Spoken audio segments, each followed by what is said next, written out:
In July 1994, 40,000 people marched on Trafalgar Square. Submission is a crime. You have a duty to resist this bill.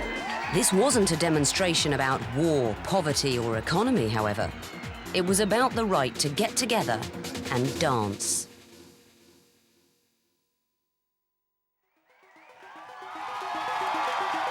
The Jazz Age and its degenerate Charleston in the 20s. White British girls jitterbugging with black soldiers in World War II. Jiving teenagers in the 50s. Young people dancing has a perennial tendency to worry and provoke people in authority. Youngsters are setting up problems in later life. But brain damage or blisters, we can't resist the ecstasy of dancing. Or sometimes just the ecstasy. This is acid, man. Why do we keep on dancing? Because in the index of human happiness, dance is not a luxury, it's a necessity. And never more so than when times are hard. Britain in the 1970s was facing a long come-down after the Summer of Love. Neither the successive Labour governments of Harold Wilson and Jim Callaghan, nor the then powerful unions, could stop Britain's industry sliding into eventual obsolescence. But while whole industries died, there was still life in the cities. Take Wigan. The textile factories were closing, but after 1973 it had other business to attend to. It was famous for its dancing. World famous. This was the home of Northern Soul.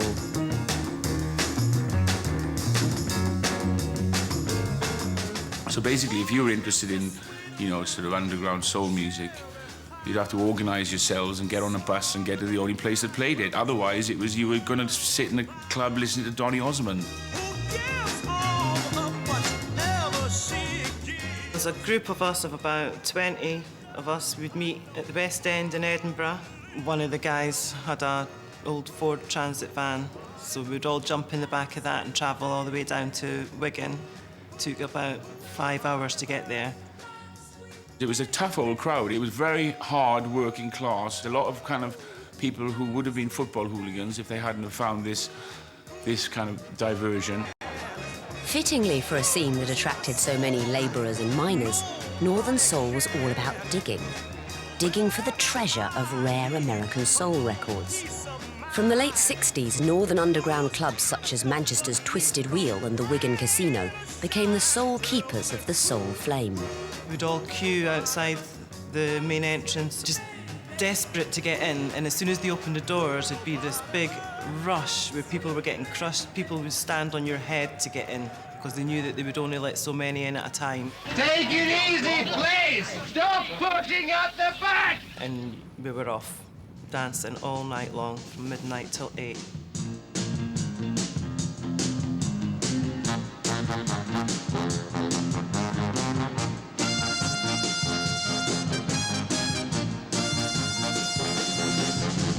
Misery is rushing down on me like a landslide. I've been coming about 6 years now. And do you like it? Yeah, I love it. Well, there's no other place like Casino at Wigan. It's just something different about it.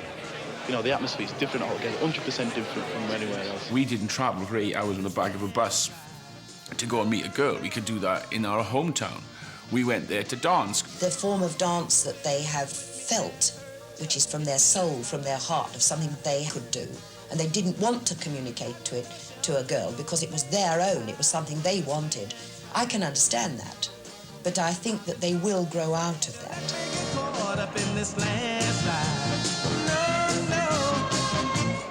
Just to watch within 30 minutes of it going from no people to 2,000 was just wonderful. And then you could see them trying out the new steps that they've been done. They've been practicing all week. I was at the front and I thought everybody was just the best dancers you could ever see. And I only learned from one of the dancers that, in fact, you started at the back and you had pecking orders so that you got to the front.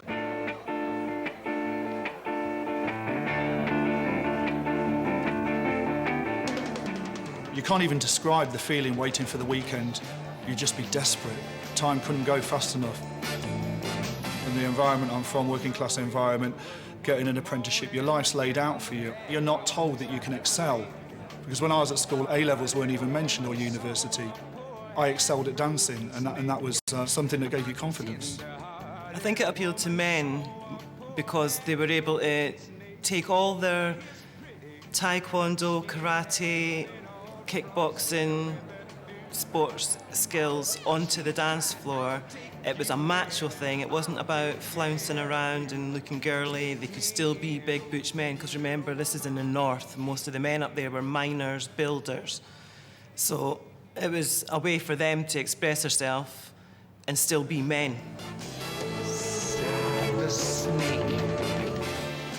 Obviously, the women used to dance differently to the men, but they used to wear these long pleated skirts, and some of them used to put weights, little lead weights at the bottom. So when they hit the break, the women used to spin differently to the men, so they used to spin to raise the skirt up like this and keep it going round, and then when they stopped, the skirt would whip round, but they try and do that on the break. It's very impressive. As the speed built up and the whole thing just got faster and faster, then people were spinning and doing their own thing to that. It was just absolutely amazing. And the heat that was generated by these people was absolutely tremendous. There was no late-night bar. There was no bar at all. With a sprung floor to encourage pneumatic all-night workouts, many punters needed a medicinal supplement to aid their bounce. When you go to a Northern Soul do, we don't drink alcohol because we're up to, you can't be drunk and be spinning and dancing and using all those kickboxing skills or whatever. You just couldn't get drunk and do that. You would end up injuring yourself. My father was disgusted. My oldest brother got busted. Not everyone took drugs, but the majority did. You couldn't sort of dance from 2 a.m. till 10 a.m. throughout the night without, you know, liberal application of amphetamine sulfate. There were friends of mine that you used to walk around with a mitre football holdall full of speed. Chewing gum, Polar mints, anything to keep your sugar levels up. It was Lucasade that kept the majority of people going. In 1978, Wigan Casino was named Best Disco in the World by US Billboard magazine, topping even New York's renowned Studio 54.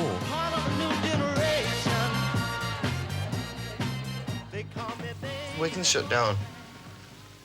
If I just heard during the week that was it, that was the last night at Wigan you've just had last week, like, and there was no next week, well, I wouldn't know what to do. It'd be like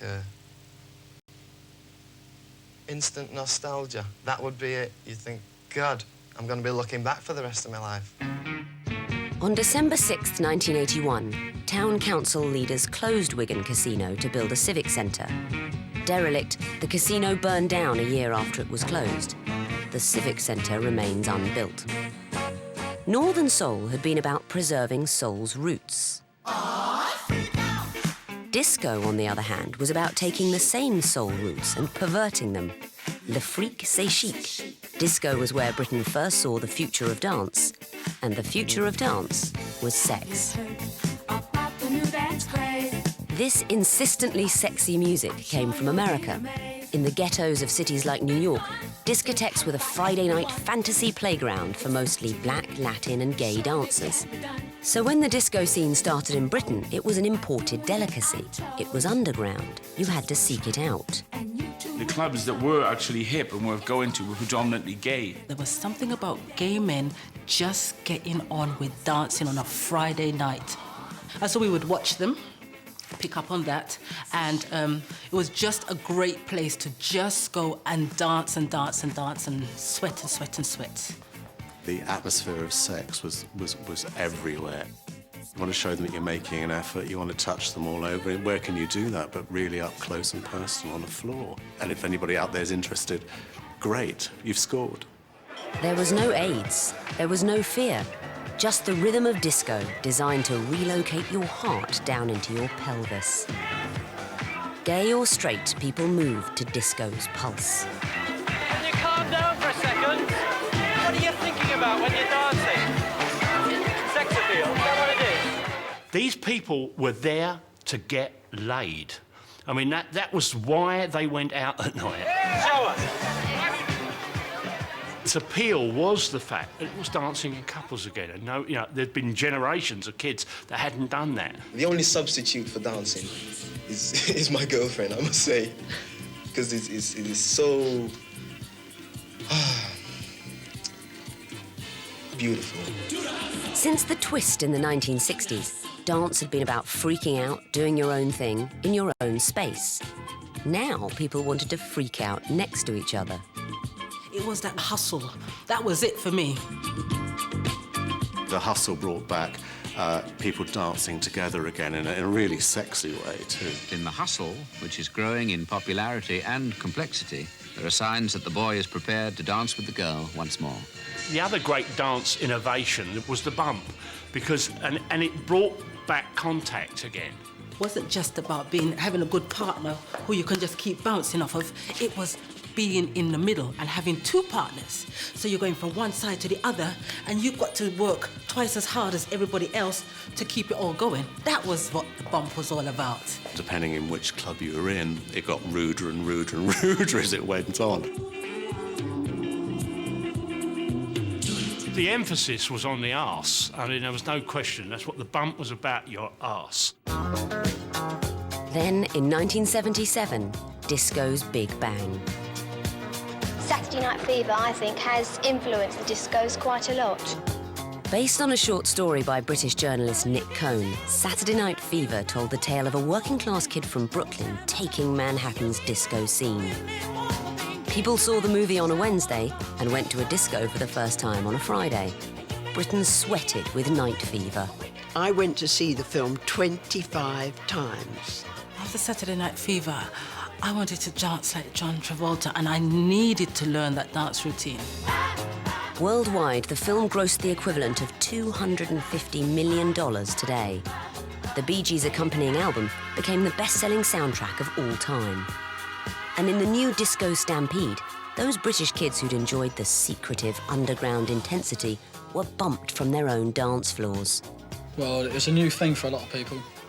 They try to start getting into dancing, and there's a lot of silly things going on, like, you know, dancing schools and it, and it wasn't a natural thing. And there was got a lot of white artists making bad disco records, as far as we're concerned. It did badly affect our scene for a while because it became, you know, a bad influence. The success of Saturday Night Fever, you know, actually became a sort of terrible embarrassment to everybody.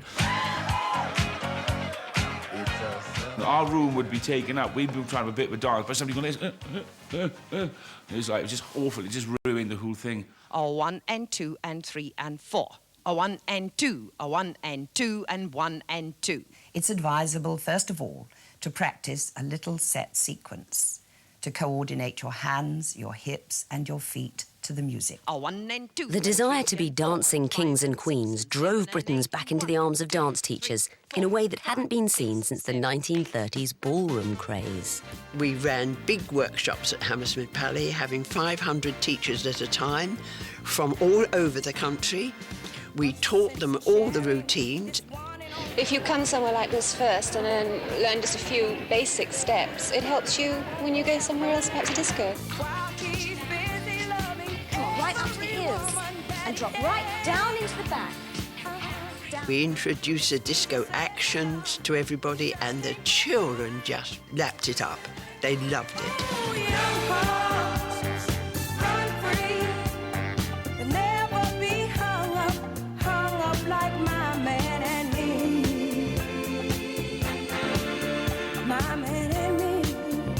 And it got worse. Disco quickly became both big business and a joke. Well, ever since time began, man has danced. He's danced to make the sun shine. He's danced to make it rain. He's danced to make the crops grow and to celebrate birth and marriage. Programmes that did show anybody doing it were just ludicrous. Awful dance competitions with people like Grant Santino doing like sort of bloody gymnastics about the place, you know, couldn't dance to save his life, he just happened to be a European gymnastic champion, like doing backflips. It's like, what are you doing? They would have like a disco championship heats, and then you win your heat and you'd be then invited back to the semi-final. You'd usually dance to just one record. It would be freestyle rather than sort of choreographed steps. From disco's intense, erotic underground beginnings, it had turned into a cartoon. By the late 70s, disco was little more than a holiday camp diversion, a child's game. For those who needed a new reason to dance, the next development would be brutal. Whilst lost in the glamorous airlock of disco, Britain had been able to forget the harsh realities. But outside, inflation was spiralling to 25% and unemployment rose to its highest level since the 30s depression. Britain had stopped. Punk was very much about negation, very much about reacting to that which had come before. When punk comes along, the dominant dance of punk is the pogo. And what better way of expressing your rejection of conventional notions of how to dance than to just jump up and down and flail around.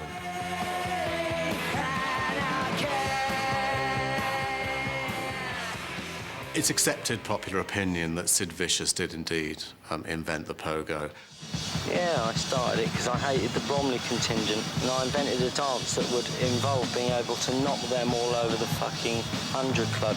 So I just used to throw myself about, leap up like horizontal and sideways, just like boing, boing, boing, boing, like land on them and smash them into the floor.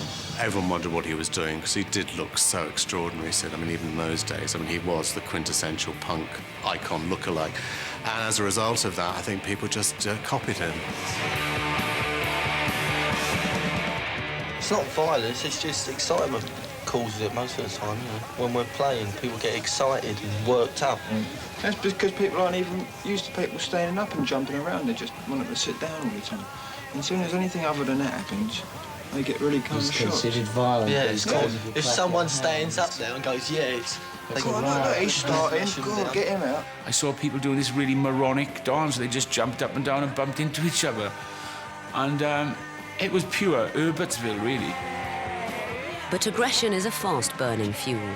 By 1977, the Queen's Jubilee and the Sex Pistols' biggest hit, punk had finished giving mainstream culture a good kicking and slouched away again. Margaret Thatcher and the Conservatives powered into office in 1979. Inflation was tamed, reined in at around 5%, although the ranks of the unemployed rose to more than 3 million. Many of the new government's policies were seen as socially divisive. Those who wanted to unite had to find their own way, like dancing the weekend away to the sound of soul and funk. We came up with the idea of a weekend event where we would take over a holiday camp and start, say, on a Friday and go right around till Sunday night and give them a sort of complete 3 days saturation diet of music, plus a lot of fun as well. We have our first native body! Welcome to the 1980s and the Soul Funk Weekender. In the beginning, we used to have tribes, and they used to have a banner, a big banner, and you used to put your banner up in the hall, and it used to have the name of your tribe on. About 8 months ago, was it? We decided we should have a name. So we formed with the Funk Master Generals.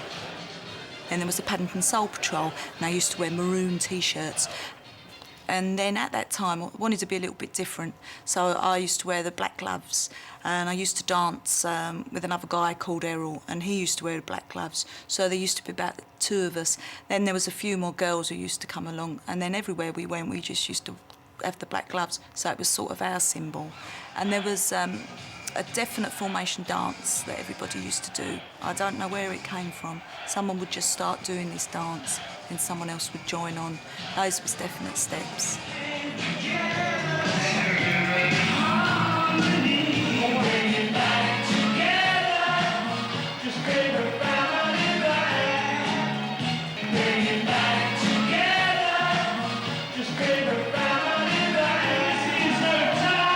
I don't know why we all did it, I don't know where it all come from, but it was just, you know, a whole heap of people having a whole heap of fun. But while the soul heads of Essex whiled away the summer in an idyllic jazz-funk Maplins, in the inner cities there was an anger that Britain had never seen before. To be black in the early 1980s was to bear the brunt of Britain's social and economic problems. High crime, poor housing, high unemployment, and extremely non-PC PCs. The only way to defuse this situation is by decreasing the presence of the police within the area at the present time. In the summer of 1981, there were race riots in Britain's inner cities, from London to Manchester. With their parents' laid-back Caribbean music no longer speaking to them, young black Britons turned to urban America, somewhere with its own racial problems, for cultural inspiration. They looked like war zones, but out of these Los Angeles and New York ghettos came the fresh new sound of hip-hop. Rather than riot, rival gangs out-danced each other, using their moves as the knockout blow. This new street dancing caught the eye of punk mogul Malcolm McLaren. As time went on and I stuck around for an hour or so, the crowd was extremely volatile and at times would jump into pitched battles. But at one point or another, people would move to the sides and a group of kids would start freaking out in the middle of doing all these incredible gymnastic dancing. Pillaging elements of what he'd seen in New York, in 1982, Malcolm McLaren unleashed the single Buffalo Gals. The video featured the Rocksteady crew, and for many people in Britain, this was their first glimpse of breakdancers. The record company sent me a promo copy of the video, and when I saw that and saw what was on it, you know, I mean, I couldn't believe it. I couldn't believe what I was watching. People were just gobsmacked, literally, mouths hit the floor like, what the hell is this? I remember lying down with my dad, and I was telling him about, yeah, Dad, you gotta watch this, it's on top of the pots, Malcolm McLaren, and just Malcolm McLaren, this thing about popping and breaking. I was hooked. That was it, totally. I was like, yeah, that's me. That's what I want to do. When I first saw it, I was just amazed at, you know, these kids on the floor spinning around, and I just automatically wanted to do it and picked up on it and went home and started trying to, you know, work out what the hell they were doing. People were home for months in their kitchens on the line of practicing with these moves, and the whole thing then, you know, just exploded, you know, like on the streets of the UK.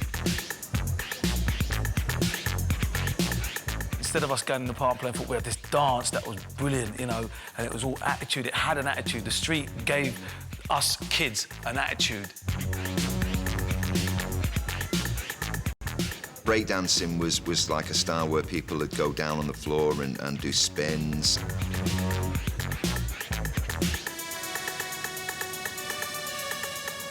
Popping was much more body-orientated and kind of sharp moves, and coming out of LA as opposed to New York. Popping, you don't do much strenuous work with the popping, but you need a lot of control on your body.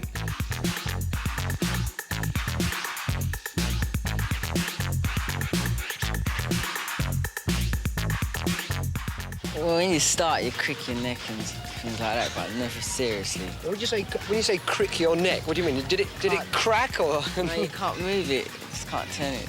You do, there's always going to be a danger to it. You're always going to have something to do. Yeah, of course, spin on your head. You're damn right it can hurt you.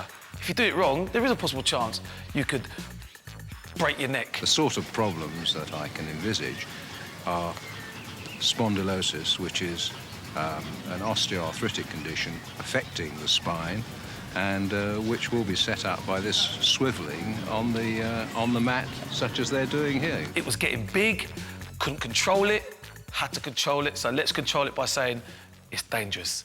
Get your kids away from it. In clubs and in streets, rival British breakdance crews began to battle each other. Moves were there to be topped. Every week we'd get different dance crews coming from different. There was from some Manchester, there was crews from Brixton. It just spread like wildfire.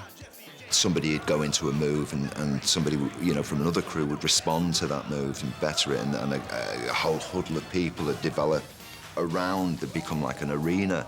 And the way I battled, if, for instance, if I'm battling Pete, now I know he's a twister. I already know what he's about. I know how he breaks. So I think, right, OK, he's a twister. The first thing I'm going to do, I'm going to go twisting. I know I can't do it, but I know he's going to come out and twist me silly, you know, and he'll get all the props. And he's taken me out, fair play. But now match me with my power moves. The British love of dance novelty found plenty to enjoy in emergent hip-hop. Brits in cities across the country were treated to energetic displays from young crews, eager to spin on their heads outside the new McDonald's. This is Dave called the Wave, is that right? What's the wave mean? Well, when I lie on the floor, I can wave across the floor like a snake, and I can wave nearly every part of my body, hands, arms, any part I can wave upside down, anywhere inside out. What goes through your mind when you're doing it? You're just in full control of what's going on. You're in control of every bit of your body, and it's amazing. The feeling's absolutely amazing.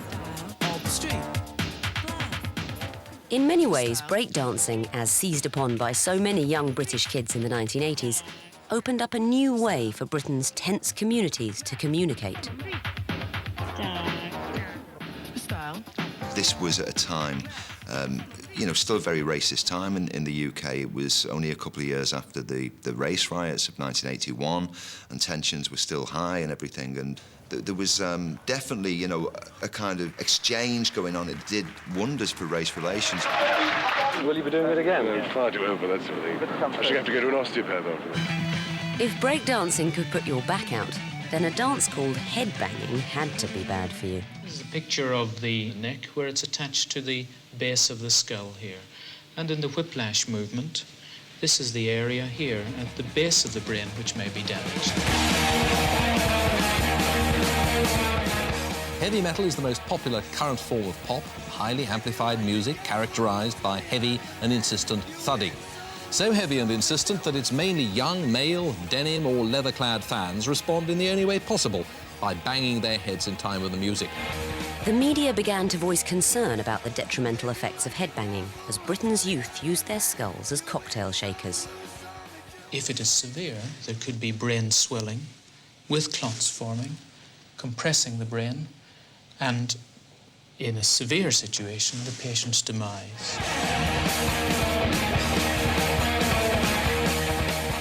Well, the first time I really saw people doing it en masse was a Motorhead concert, which I had the pleasure to witness. I mean, it was really, really severe headbanging as well.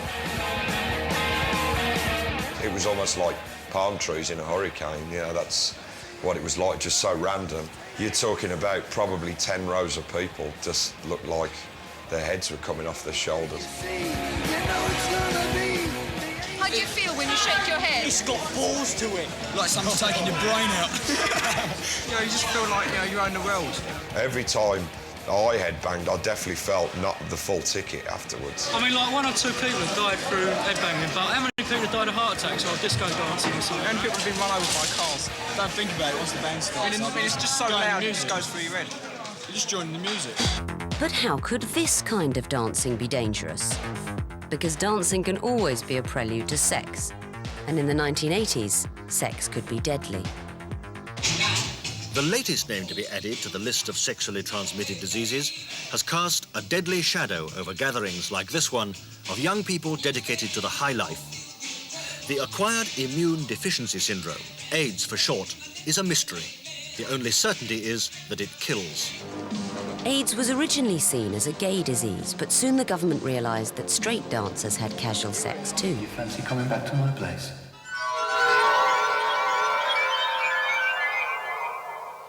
Careless dancing cost lives. But if it could lead to disease and death, it could also take you to total health. Aerobics was physical jerks with an 80s makeover. There was flesh, lycra, but no sex. The Dallas and Thatcher generation was going for the burn, and so was their chain-smoking instructor. I've been trying to lose weight by dieting, but it's not enough. You've got to get toned up as well.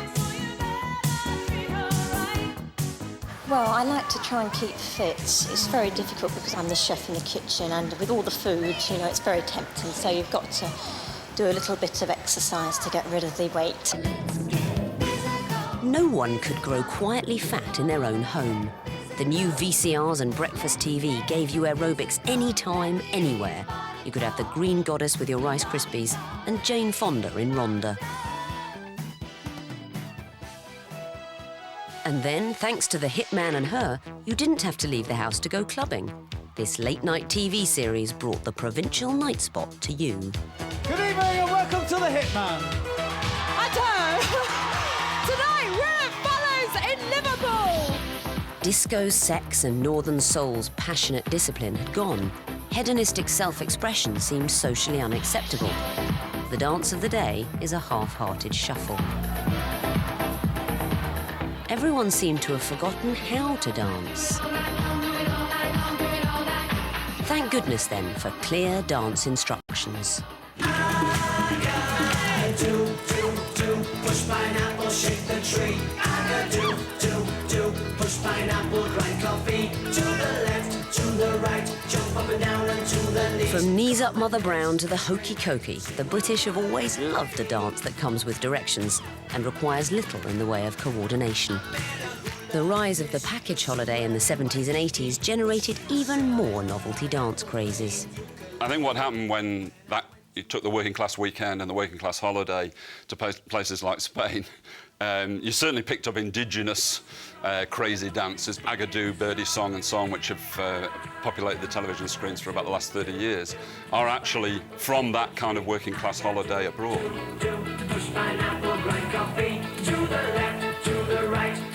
Have you actually done it or just watched? I don't think we've On really holiday, done. sometimes in bar, you know, they do it. Makes me cringe, really, when people, as soon as they play the Birdie Song, everybody's up.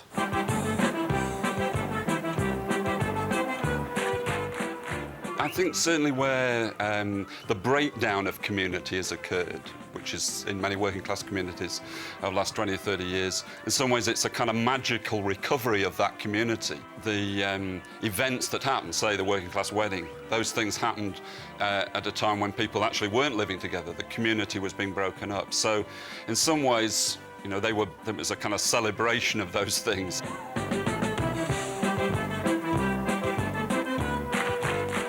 I think most of the people have had a few drinks inside them anyway.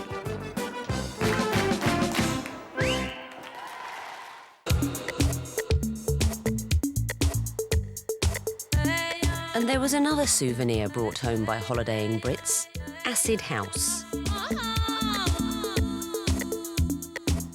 I remember walking through, opening the door of the Astoria and being hit by this surge of energy which was unlike anything I'd ever seen before.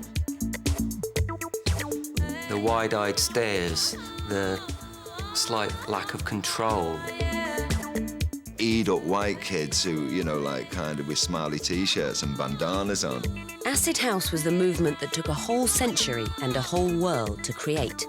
The ecstasy is reputed to come from the Nobel-winning 19th century German chemist Fritz Haber, who didn't have a clue what he'd invented.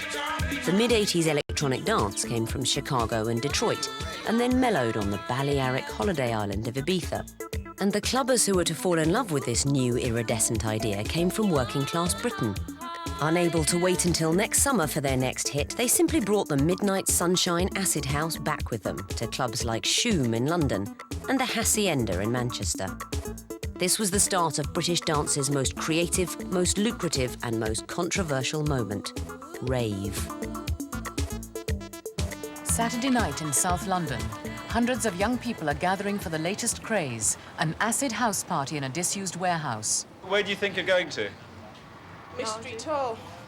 We don't know. That's why it's a mystery. That's the mystery about it. This is acid, man.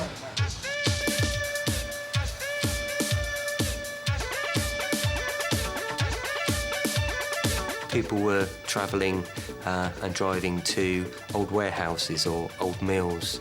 Padlocks would be broken off front doors, sound systems would be put on, and word of mouth or flyers would advertise the location of a dance event for one night and one night only. When it first started, it was really different. The music was like nothing else really that had been around. Most of the time, my parents don't really know that I'm going to an illegal warehouse party. I'd just say it's a warehouse party and they don't ask me whether it's illegal or not because they don't really know about those sort of things. On the early raves, I used to take sandwiches with me, which is really stupid. So I'd have like a little bag with like cheese and pickle sandwiches. So you kind of that turned into glucose tablets and chocolate, and milkshake would also be my kind of like a chocolate milkshake was my other kind of fix. But the fix most associated with the rave scene was MDMA, more widely referred to as ecstasy or E. Before being made illegal in Britain and the US, it had been used in the 1970s during relationship counselling.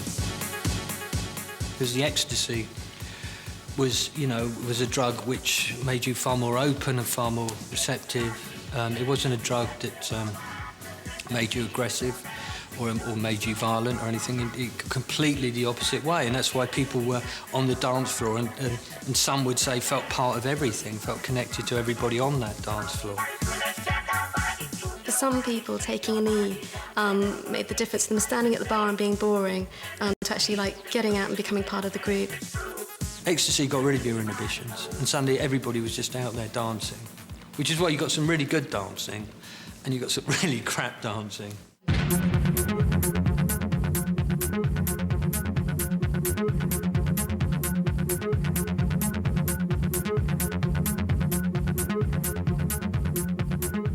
When you see people like, you know, on their E's hugging, people would kind of be far more tactile as well during the dances, but nothing was meant by it. It wasn't a meat market.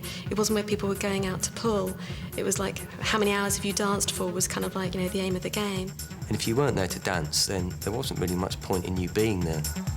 Whilst other drugs had made other scenes the preserve of fierce self-expression, acid house was all about melting, being as one. The DJ was in control. If he got it wrong and let you down, you were all ruined. This was why any DJ who got it right, who saved you all, was so revered. I think what you get with acid house dance floors is you get almost a dissolution of the individual. It's not necessarily about individuals expressing themselves, but becomes about the communal body, the communal kind of throb, the pulse of the rhythm. The ego kind of stopped mattering. You weren't dancing with one other partner, you were dancing with the crowd. It wasn't, to be fair, a gigantic arsenal of dance moves.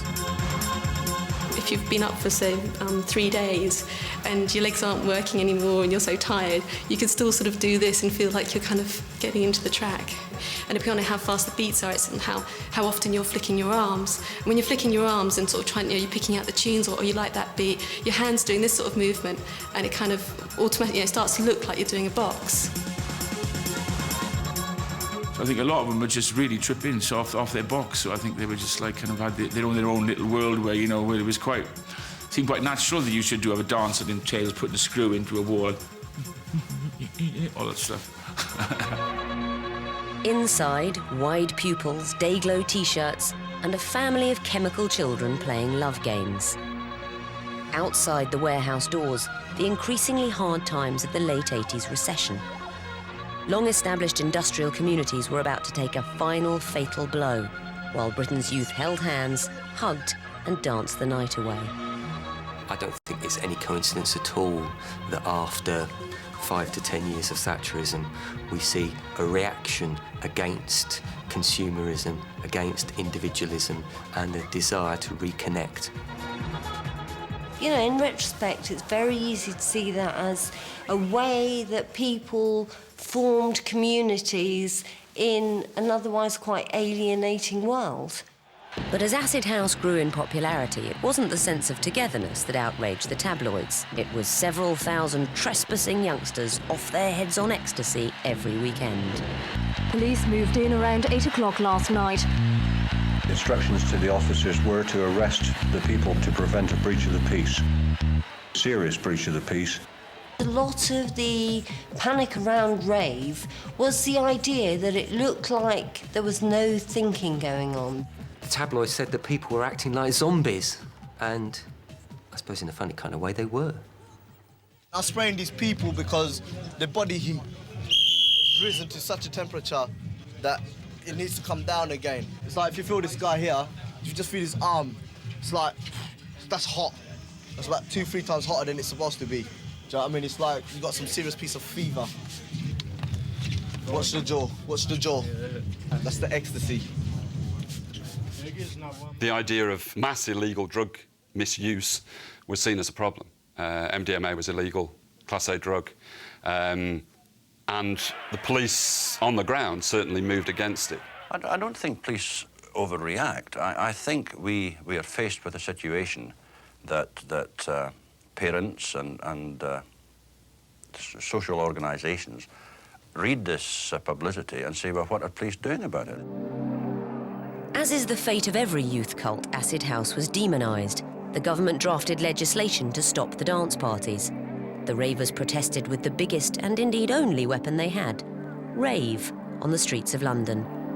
Submission is a crime. Submission is a crime. You have a duty to resist this bill. Well, the Criminal Justice and Public Order Act of 1994 is probably one of the only pieces of legislation in the Western world that specifically talks about musical structure. It talks about a succession of repetitive beats, and the idea that in certain circumstances, certain people should be prevented from dancing to a particular form of music, I think is almost unique to that piece of legislation. But there's no doubt that they really did bring in the heavy legal machinery to crush what they saw as a rebellious youth culture. But the genie was out of the bottle. Rave didn't die. Rave made too much money for the promoters to die. It just became legal. During the 90s, dance led to the modern urban renaissance. The inner city of Nottingham, Sheffield, Leeds, Manchester, Cardiff, Glasgow, Edinburgh in the 1990s was actually regenerated through a particular DJ and dance culture. Those inner cities, particularly that, right at the centre of the cities, they brought people back in, they brought tourists from all over the world to see this dance culture. Hacienda was a great example. A club which was previously a yachting warehouse was turned into one of the most famous nightclubs in the world. Interestingly enough, it's now, like the rest of Manchester, a block of apartments, the Hacienda apartments.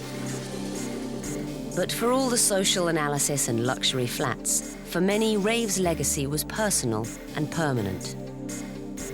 A lot of people were like profoundly changed by the experience of that period in time. That first flush of acid house was just an amazing thing to participate in and experience. It was like being in my family. I really belong. I never get that sense of belonging anywhere else. And you just sort of like memories of walking down the embankment at sort of like 6 p.m. on a Sunday night in my kind of like the clothes I'd gone out in on a Friday night, completely bleary-eyed and looking at the tourists, thinking like, what day is this? Where am I?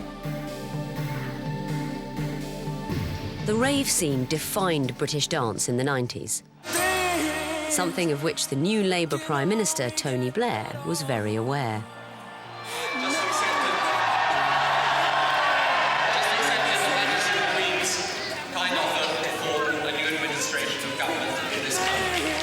Blair played a dance anthem by Dee Ream on Victory Night in May 1997. The message was clear: things can only get better. It was a carefully spin-doctored statement of intent from New Labour. It was saying we will not outlaw, but embrace and absorb youth culture. In this, Labour was simply adopting the attitude of the public. Late 20th century Britain was embracing more divergent music and dance forms than ever before. A culture re-energised by Britpop started to re-examine what being British actually meant. The original 1950s and 60s immigrants now had British grandchildren. Greater autonomy for Wales and Scotland came with political devolution. Roots, whether regional or ethnic, mattered once again.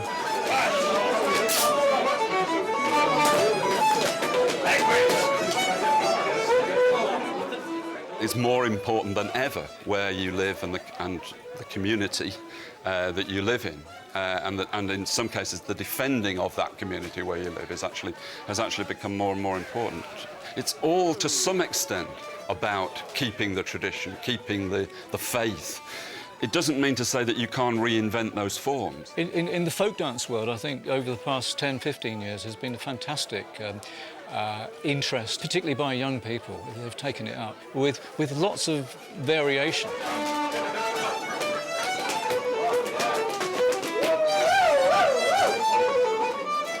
mean, in that cultural mix that we have in schools today, where it seems that the English kids are wanting to know more about their traditions because they can then share with other communities that have come from abroad.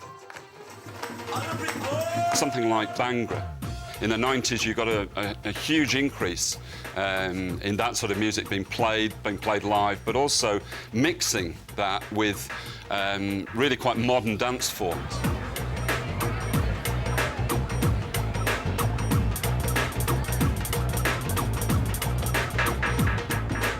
Young people in Britain feel this sense of identity. They feel the need to express their culture, and Bhangra music allows them to understand their language, their culture and roots. I think Asian people got a bit fed up of listening to English music at nightclubs, and they needed something to call their own.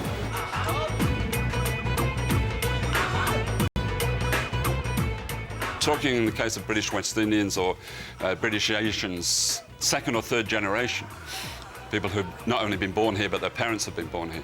And the traditions that they're often looking for, again, are kind of bent into modernity.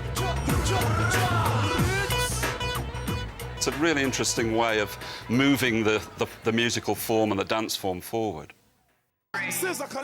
Meanwhile, in the 90s, Britain's Caribbean community had sent back home for some reggae dancehall.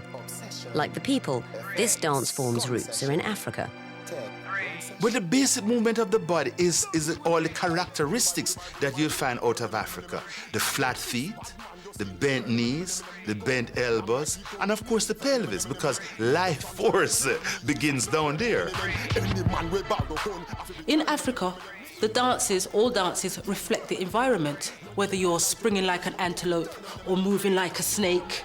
However, in the Caribbean, we don't have any jungles, so we look at everyday life for our dances. We had cut the grass. There was hand cart, from the guys driving their hand carts and how they would dip and bob and weave through the traffic. They look at cartoons and they look at the Jerry Springer show and see the people fighting, and they make up dances like that and call it Jerry Springer. 1, 2, 1, 2, signal the plane. Dum, bum, bum, bum, bum, bum, bum, bum. It's constantly evolving. The change is just amazing. But the dancehall scene is not infamous for being inventive with form. It's about sex, extremely heterosexual sex. The dancing is very erotic. It's very explicit. It's been described as a kind of form of sexual foreplay. The moves are controversial, particularly in these confused times for feminism, the way the women dance. The ways in which women would dance, in reggae particularly, and if we think about the dominant form of reggae that came before dancehall, which was the roots and culture genre of the 70s, there was a lot of couple dancing, and women dancing on their own was very understated. It could still be sensual, but it was very understated and not overtly sexual. But with dancehall, you begin to see women really going for their sexual kill and getting rid of any notion of being demure. So women of a whole range of sizes and appearances now will display their bodies with great abandon and with confidence. But one person's confidence can be another person's slackness. Because they would see the girls with their mini skirts up here, and they'd be doing all the sexy moves like pole dancers or strippers. From within our culture, the older people would say that's a lot of slackness. That's dirty, that's nasty dancing. Clearly, what makes it rude or slack, if some people call it, is the attire that they have on, because sometimes we're all scared of our bodies and sometimes it's a little bit overdone. But I think it's also women claiming back their power. When they're in the dance, we just say it's them a rule. You go to Africa, you see women dancing and some part of the breast might be dropping out. They're dancing. They got on their wrap skirts and the legs. They're dancing. The guys are doing what they're doing. Is that slackness? Dancing doesn't always look good, but it's about feeling good. And there, the connection with sex comes in. I just don't know what to do with myself. I don't know what to do. Pole dancing. Is it dancing or just another commercial transaction in a sexually confused age? It empowers you to know that you can do this, to be like, I can climb that and hang upside down if I want to. Yeah. It's just brilliant. The 90s was the decade where popular culture pimped itself. Lads' mags and MTV's vibrating booties made the end of the 20th century the most overtly sexualised era on record. Pole dancing over, say, the last 10 years really has, I think, moved from a very professional-based idea where people would only take up pole dancing because they wanted to go out and become a stripper, through to it actually being a social event. You can hire the companies to run hen nights, you know, one-day taster sessions, birthday parties. So many girls are doing it for themselves now, not just because it's a sexual thing, but because they enjoy it. It's something to tell their friends that they do. And to be honest, it is so rewarding and you just want to keep going. Given the late 90s confusion about dancing, sex and what it all meant, it was perhaps inevitable that formal romantic dance styles like salsa were rediscovered again in Britain. The British people took to it because of the association of you know, something Latin from the Caribbean, the dancing, the music, the culture, the food. There was a huge interest in the late 90s. Britain is in the midst of a 10-year love affair with salsa. The appeal is simple: a man and a woman dancing together. That was one of the things that really attracted me to salsa as well, not just the music, but the idea of partner dancing. When you're that close to someone, you make the eye contact, you know, you've got body contact. It's a very stimulating place to be in. It's quite a release for women in such a kind of liberated society, like environment like London, to be able to go to a club where you can actually let yourself go and allow the man to take the lead without feeling that you're somehow doing something unfeminist in a way.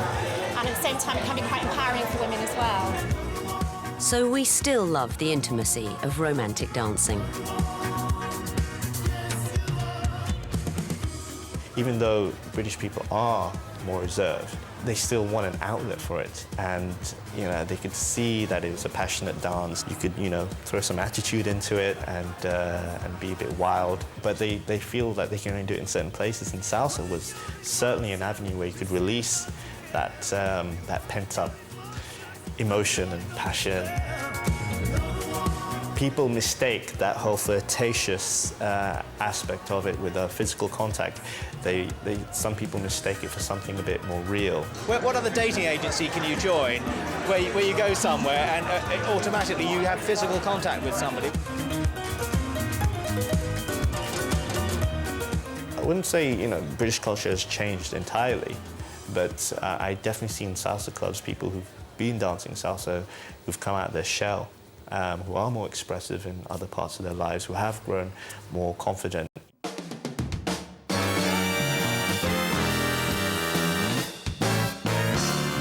Old-fashioned couple dancing was back in the clubs and then back on TV in 2004. Strictly Come Dancing was a big, fat Saturday night hit. Watching rugby players learn the tango was now a weekly soap opera. Everyone, including myself, were hooked. You know, we watched it week in, week out, and it was hugely entertaining, a lot of fun to see. For as long as I can remember, there have been dozens of women say, oh, I want to come back and learn to dance, or I would like to dance again, I used to. And they haven't been able to persuade their husbands to come and do that. But with Darren Gough, people like him and Jamie and all the other celebrities that have come out, especially the sportsmen. And I think that's the most interesting thing. From watching someone like Darren Gough or Mark Ramprakash, who are sportsmen, never done any type of dancing, and well, if they can dance, I can surely dance. A decade earlier, the BBC had axed the original Come Dancing, regarding it as old-fashioned. But now its romance, intimacy and, frankly, bling inspire a new generation. People aren't so worried about taking forms from the past, which their parents' generation were associated with, Youth culture has become much less rebellious. Prime Minister like Tony Blair has just left office saying everybody wants to be middle class. And I think there is a kind of conservatism in the culture which leads to those choice of pastimes, which probably in the past would have been seen as too naff. People have stopped feeling worried about that now. Music and dance may no longer distinguish youth from their parents or grandparents, but technology does. If dancing is a game, then technology provides new tricks, new levels, and new ways to play. Our ideas of the social and the personal are shifting. The digital revolution reinvents our world overnight, repeatedly. We can find music in a second and then share it at the press of a button. And now, when we're dancing together, we don't even have to be listening to the same music, like when hundreds of mobile clubbers got together at Victoria Station in 2006. Mobile clubbing is a global internet phenomenon where an individual, a user, would go and visit a website or receive an email instructing them to turn up a particular location, date and time and start dancing to their own music on their personal stereos.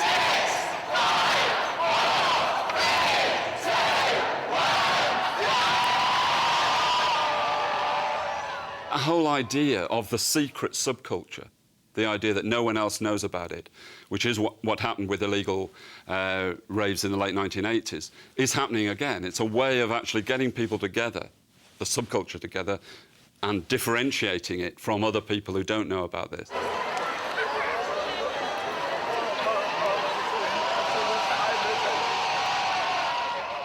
When you look around, there's so many people who've got, headphones on, and it's almost a bit like you're kind of shutting yourself off, and everyone's kind of in their own world, and they don't have to communicate with anyone, just in the train or whatever. I think this is kind of utilising headphones in another way, kind of flipping on its head in a way.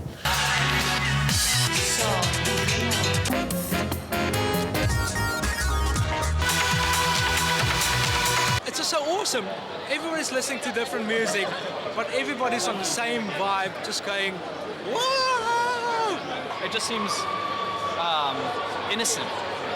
It's just it's like just being a kid and just going out in the playground and having fun. What club could you possibly go to where you'll be able to dance with, the metaler will be dancing with the Dire Straits fan, and then the techno head with a Kylie Minogue teeny bopper or whatever.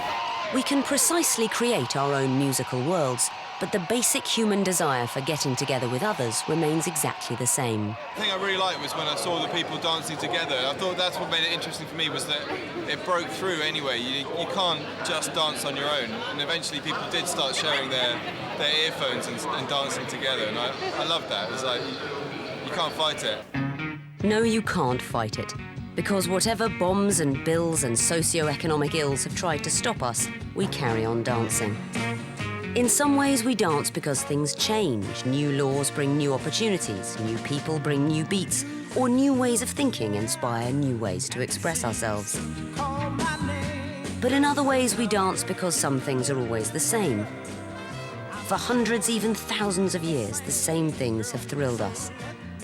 The sudden acceleration in heartbeat when you draw close to the music and it hits you square in the body like a flare. The escalating excitement of getting ready to go out. Take it easy, please! Stop pushing up the back! Perfecting a move, getting into your groove, meeting someone's eyes during the moment in the song, and knowing that nothing could be better than being here with you, with all of you, with myself. We dance because it's up here for thinking and down there for dancing. We dance because we're moved to move. We dance. We dance. Baby, take to dance and show you, baby.